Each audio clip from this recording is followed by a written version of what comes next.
Thank you. Sorry, I'm going to be coughing lots because I've come down with a cold like a day before. So instead of being the person who gets infected by someone on the plane, I'm now the person who's like given 400 people the same thing that I've got. Can you hear me in the back? Am I loud enough, or do you need a microphone? No? Okay, cool. Great. So I'm going to talk to you today about managing a healthy GitHub community. Although it's worth kind of mentioning, it occurred to me after submitting the talk that like pretty much everything I'm going to say is valid whether your open source community is on GitHub entirely or not at all or whatever level in between. I think these principles can kind of apply regardless. So I come to you today wearing like two different hats at once. So I'm a maintainer on Homebrew. I see a few Macs in here. Does anyone use Homebrew at all? Yeah, cool, nice. Hopefully some of you like it. Basically, I've been a Homebrew maintainer for, I guess, almost 7 years now. A lot longer than I've been at GitHub, and I'm like now the kind of longest running Homebrew maintainer, possibly the oldest one as well, which is a little bit sad. But then, as of like 2.5 years ago, I'm also working at GitHub on their API team. So I think like sometimes these two roles can kind of collide with each other, and it's kind of difficult sometimes to give people advice about open source in a way that is being kind of both helpful but doesn't, criticize the great work my coworkers are doing that I might think I could do better sometimes. I'm sure they think exactly the same thing about my work.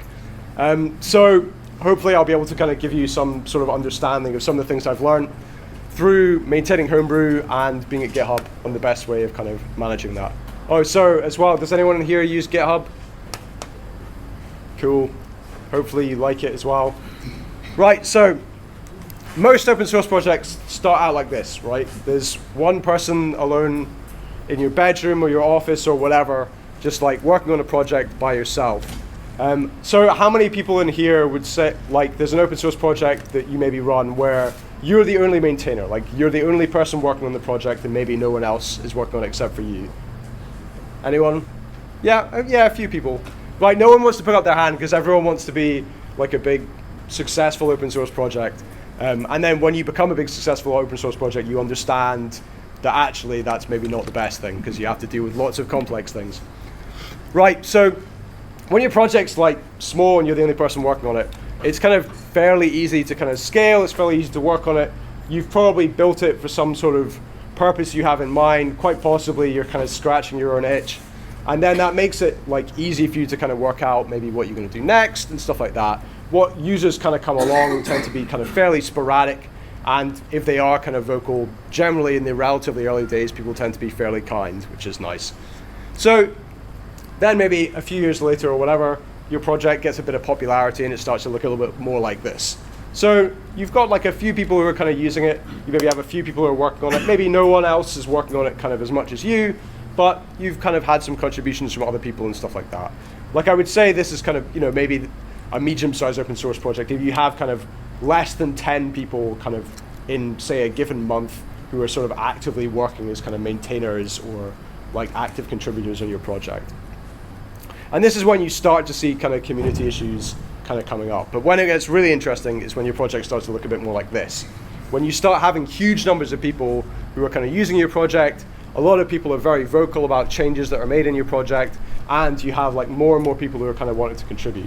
So that's when like the principles I'm going to kind of talk about today, that's when they really come in particularly relevant. But I think all of this stuff is great for kind of building a community right from day one when you're open sourcing like your code for the first time, thinking about like, okay, as this project grows, what do I want the growth of this project to be like, and how do I want people in this project to interact with each other? So the way I found easiest to sort of think about this is splitting the people who kind of you interact with in your project into 3 groups, basically. So people may be in more than one of these groups, but for the moment we'll pretend that they're kind of segmented groups and completely independent. So these groups are the maintainers. So by this, I basically mean someone who is contributing code in some form to your project. Depending on how you manage your project, that person may or may not have commit access. That person may or may not be employed by a company, employed by you, you check their work, whatever. Like Like, there's lots of different ways of doing this, but I'm broadly talking about people who are kind of actually writing code that ends up going into your project here. The next group is vocal users, and I'm differentiating them from quiet users by these are the people you hear about. Particularly as your project gets bigger, these are the people who they create issues, they talk about you on Twitter, they may or may not say nice things about you, they may or may not recommend the project to their friends and write blog posts about how to use your project or why your project sucks or whatever. Like, these are also generally the people who are kind of living in IRC channels, mailing lists, stuff like that for your project. And then the third group is the quiet users. And I think it's important to remember this group because quite often in open source, they can get forgotten about. Because these are the people who, they downloaded your software a while ago, they're running it on their machines. If they're on, for example, a Linux machine, they might be something they've apt-get installed and they have no contact with your project at all. They have no idea who you are. They might not even really know your project's name. But these are often, with most non-terrible pieces of software, like, this is going to be your biggest group, particularly as your project grows, particularly as your project becomes more mature. And I think it's this group that it's very important to kind of consider while you're planning what your project should be doing. So I'll talk more about this. I'm going to break out each group and then talk about things which I think the top 3 things that each group you can kind of do to foster that group and the things they care about. So firstly, your kind of maintainers. So while all of these 3 groups are pretty important, obviously without maintainers, depending on what type of software you have, without your maintainers, your software will probably end up dying eventually. Because if your software is not receiving any bug fixes, any security updates, any new features, then depending on the software, it may end up dying. In Homebrew's case, as a package manager, people are relying on us to kind of, on a day-to-day basis, continually kind of add new versions of software and stuff like that and keep things up to date for them. So if we all the maintainers just disappeared off the project and never worked on it anymore, then what would happen is people would find Homebrew's out of date, it would never get updated, and then they would move on to something else. So personally, and this is maybe contentious, but I think the maintainers are not the most important people in the project, but if you're a maintainer, they're maybe the most important people for you to focus on. Because those are the people who, like, over time, they're going to come and go, and those are the people where you really need to make sure that you have them to keep your project going. So the 3 things I think are nice for maintainers. The first thing, getting talked about more and more now, but is code of conduct. So Homebrew's had one since the relatively early days. FOSSASIA has one for this conference. But basically just like a description of what is acceptable and unacceptable behavior in your project. Like, most of the time, this stuff doesn't need to be kind of hard. It doesn't need to be complicated. And it's, some people say, oh, can you not just tell people to be nice to each other? And it's like, well, yeah, that's part of it. But, that doesn't always come obvious to people. And particularly with maintainers who are often working on open source in their free time, if every time I interact with my open source project that I'm working on, I get abused by people, I don't want to work on that anymore, right? I'm going to go play with my dog or something else fun that doesn't involve me getting abused. So personally, I think a code of conduct is really helpful towards that, because we found on Homebrew, like 99% of the time, if someone is rude, if someone is abusive, if you point them to a code of conduct and say, hey, can you read our code of conduct and just try and be a little bit nicer in future, then most of the time people will just apologize and then we all move on, and that's fine. And then in the minority of cases where people don't, then you need to question like whether that person's contributions to the project outweigh the kind of negative they're bringing to it. So we found in Homebrew another thing that doesn't get talked about very often, but something that's really helped us as maintainers is having a private chat. So beyond IRC, having some sort of way of communicating amongst just the maintainers maybe about, particularly around code of conduct issues, for example. The maintainers want to be able to talk to each other and discuss and kind of interact. And also, like, if you like the people you work with on a project, then you're going to probably want to spend more time talking to those people and more time working on that project.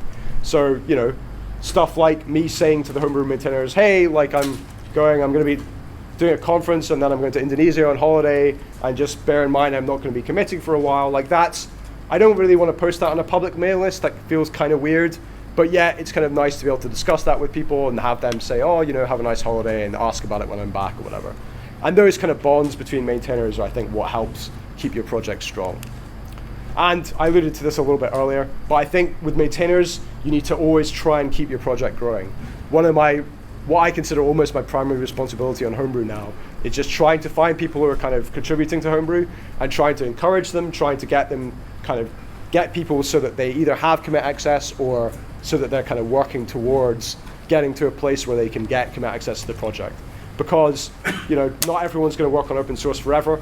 As I said, I'm kind of the longest running Homebrew maintainer, but there's been a bunch of others who've kind of done great work for a few years, and then for whatever reason, they've kind of left the project. Sometimes it's just they have less free time, sometimes there's another project that interests them now. And that's kind of inevitable. So if you want to keep your project going, you want the maintainers to kind of keep maintaining the project, you're going to need to make sure you keep having more and more maintainers.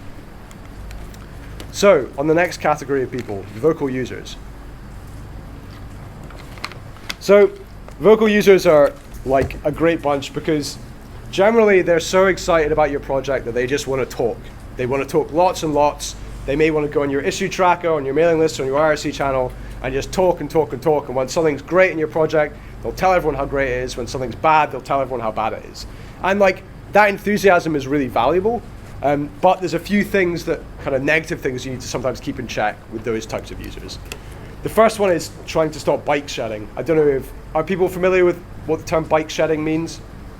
Okay, some people, not everyone. So bike shedding is the idea that, if you maybe say to a few, if you work in an engineering lab or whatever, and you say, okay, we're going to build the next superconductor or whatever, does anyone have any thoughts on how that should be done? Then, that's a really expert level thing, and people are like, oh, I don't really know. Whereas if you say, okay, well, we're going to build a bike shed, or we're going to paint the bike shed a certain color, what do people think? Then everyone has an opinion, and everyone will come in and say, I think it should definitely be red. Oh no, it can't be red, it should definitely be blue. And basically, when things have a low barrier of entry like that, you can get a lot of people expressing very strong opinions on a topic, which is actually really disruptive a lot of the time. It doesn't help. And particularly with this, it's worth remembering, as I mentioned before, you have your quiet users who are not participating in this process. So if you kind of encourage everything to be a big discussion amongst the people who aren't working on your project, then often you can end up with kind of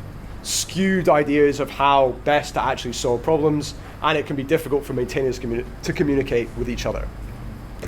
On the flip side, a mailing list or IRC channel is invaluable. As I said before, vocal users, they want to talk about your project and they want to interact with each other. And as a result, a really good way of doing that is having channels where you say to them, here are places where you can talk about the project. You can talk about more or less whatever you want. You can help each other, you can discuss, and things like that. And that can be a really useful avenue for those people to kind of feel like they are valued members of your community, whilst at the same time trying to keep development spaces focused on development. In Homebrew, we found this quite useful to try and push people from the issue tracker and pull requests when kind of having some of these more off-topic discussions to the mailing list or IRC, and then those conversations can go on there instead. And finally, and this might be a bit contentious, I would say closing feature requests. So another thing that's quite common if you have a lot of vocal users is people will express a lot of views on, it would be great if your project did this, it would be great if your project did that. And what happens a lot of the time with kind of projects that have been around for a while is their bug trackers end up, 50% of the issues in there are people filing new feature requests and saying, wouldn't it be great if Apache, as well as being a web server, could also have an email client or something like that as well. And for some of these things, some projects are great at this, some projects are really bad at it. I think Homebrew's somewhere in the middle. I think we're fairly good. I think it's very important as a project maintainer to, when there's stuff that people submit, which you know immediately, your immediate reaction is, we are never going to do that. Then politely explaining to people that you're never going to do that, and letting them know, and just closing the feature request immediately, in my opinion, is kind of the kindest way of doing that. On Homebrew, we take that a step further, where we say, basically, unless any of the active maintainers plan on working on this, then we close the feature request out, and we say to people, okay, we will or won't accept a pull request that implements this functionality, but we're not, for the sake of our issue tracker, we're not going to leave this open indefinitely, because this isn't something we're actively pursuing. So, the kind of third group of users, we'll do questions at the end, if that's all right. Thank you very much. The third group of users, are your quiet users. So this is probably the majority of people who use your project, right? So with Homebrew, I only meet these people when I'm at like a conference like this, and I go and say to someone like, oh, hey, like, do you use Homebrew? Do you like Homebrew, whatever? And they're like, oh, yeah, I know, I really like Homebrew and stuff. And a lot of the time, the majority of the time, those people they don't follow our Twitter account, they're not, they're not posting or reading GitHub issues, they're not on our mailing list, whatever. So their only interaction with the software, as I said before, is actually using it. So, and I found kind of myself, when I talk to those people, they have very, very different views of what the problems are in your software compared to the vocal users. So an example with Homebrew, we have people we have like strange options that allow you to kind of maybe configure Homebrew to behave in radically different ways. And a lot of our vocal issues get upset where we kind of break those strange corner cases. Whereas what our quiet users get concerned about is things like in Homebrew, we use a lot of like crazy terminology, like when you install a package, that's a formula and it gets installed into a keg and things like that. And that's not obvious to a lot of people what that stuff means. And when you propose changing it, maintainers and vocal users are often like, no, we love this, we think it's great, this needs to stay the way it is. Then every time I come to a conference, I get 5 people who say to me, oh, you work on Homebrew, it's great. But like, what is a keg? I don't understand, like this is so confusing. So I think this is a thing that is common with software development in general, that it's kind of hard often to try and solicit the people who are actually using your software compared to the people who just want to talk about it. But I still think there's kind of, I'm going to break down into 3 little things that you can do to focus on like what broadly these users tend to want. First one is high quality. Like most of the time, most of your users care about your software working well. In open source, something which I think separates people's opinion quite strongly, but I come quite heavily down on one side of, is are you better to have 100 features which work 50% of the time, or are you better to have 10 features that work 100% of the time? And I'm definitely in the category that you're better to have fewer features that work well than loads of features, all of which are kind of a bit flaky and don't necessarily work as well as they should. So I think if you have a project that you focus on being high quality, that will make your users happy and it will make you get more and more users. Whereas if you let that quality drop, eventually you'll be replaced by another project which has focused on quality. Another one, and this is something that's affected me personally, as a maintainer, I think it's very important, particularly to your quiet users, to not allow yourself to merge things out of guilt. There was a particular situation in Homebrew where someone worked really, really hard on solving a problem a few people had requested, and their implementation was not great. Like I kept sort of making suggestions for changes they should make and stuff like that, and they made all the changes and things like that, but the underlying design was just poor. And I tried to suggest that to them, but they don't seem to kind of really get it. And in the end, I ended up merging this feature, despite the fact that I kind of knew it wasn't high enough quality, because the person had put so much effort into it that I felt bad like rejecting their pull request. And that's something that still causes kind of grief to this day, is the fact that we kind of merged this feature prematurely rather than kind of waiting for a better implementation. And the last one is, I would say, and this is a bit contentious, but no v2.0. Again, a really common thing with software is you get you have all the stuff when you're writing your project that is annoying, various little like legacy issues and stuff like that. And it's nice to think, I just wish I could throw all the code away, start again, and then it'll be all clean and great the next time round. And that almost always kills projects, because when you do that, you end up getting rid of all the bugs that you know and all the bugs that you fixed, and replacing them all with the bugs that you didn't know and all these new bugs. And then you break everything and you have features that your users relied on which you haven't got around to implementing yet and stuff like that. So I think it's a valuable thing to try and iterate. Obviously you can have a v2.0, that's a slightly silly example, but trying to focus on backwards compatibility, trying to focus on maintaining features, and trying to focus on improving quality and improving the stuff that your software supports and does over time, and resisting the temptation to throw everything away and start again, which is a lot more fun, but it sucks for your users. Right, so little overview. We talked about the 3 groups of people. We talked about the sizes of projects. This stuff is probably most relevant when your project is medium or large size, if you have kind of starting to get more than you just working on it. And once you start having like tens of maintainers, hundreds or thousands of users, this stuff gets a bit more interesting. But I think the main things I would say to remember is try and separate your users when you think about these things into maintainers, vocal users, and quiet users, and think about how changes you're making on your project affect each of those groups. And if you do so, I think you'll have a much more successful open source project. Thank you very much. Does anyone have any questions? Yeah, I have one. Thank you very much for sharing the perspectives. And my question is, like, one particular point you mentioned was like the easiest way to deal with kind of backlog growing is to close things early, and sometimes don't hesitate to have a, as far as I understood, don't hesitate to have a grief of closing things that we worked on, but in case they didn't get the design right or something like that. So doesn't this perspective hurt the potential maintainers pool? Because like I'm not sure how many people have that experience, but like I saw people being rejected on their first pull request ever, and it was to Homebrew. Yeah. It was discouraging them.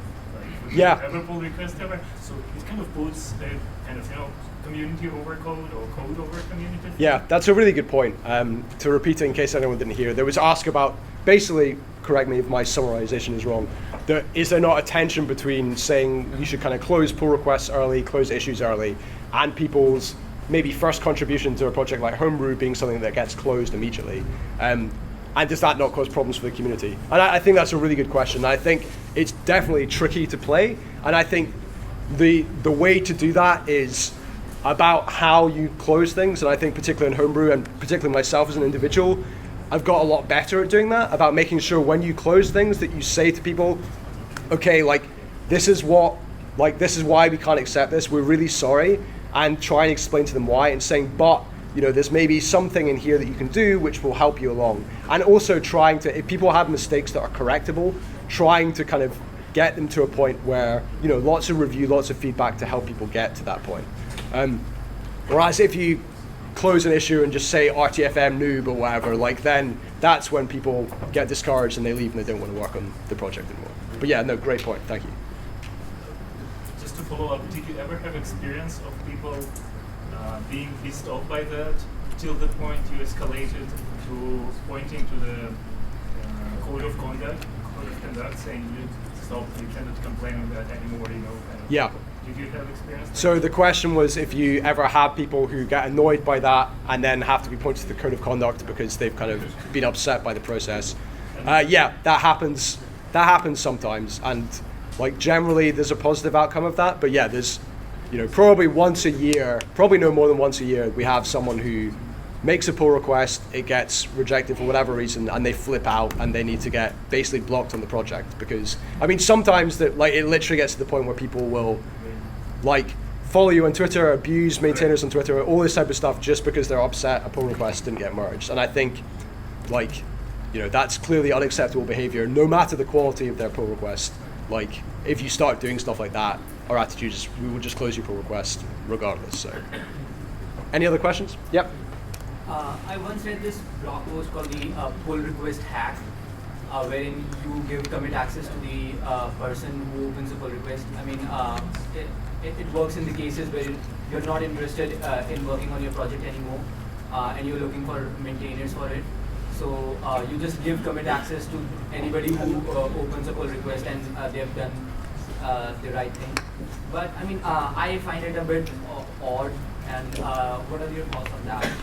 Yeah, so the question was about like this blog post about the pull request hack. That's basically like if anyone makes a pull request to your project, you merge it.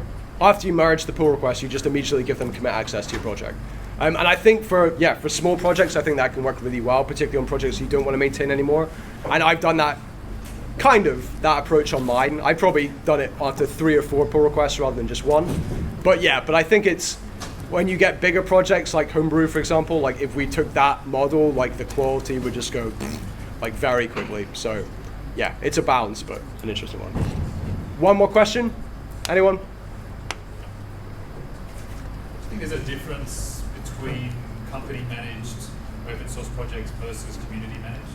Yeah, that's a good question. And hopefully, I'm going to try and say this with my Homebrew hat on rather than my GitHub hat on.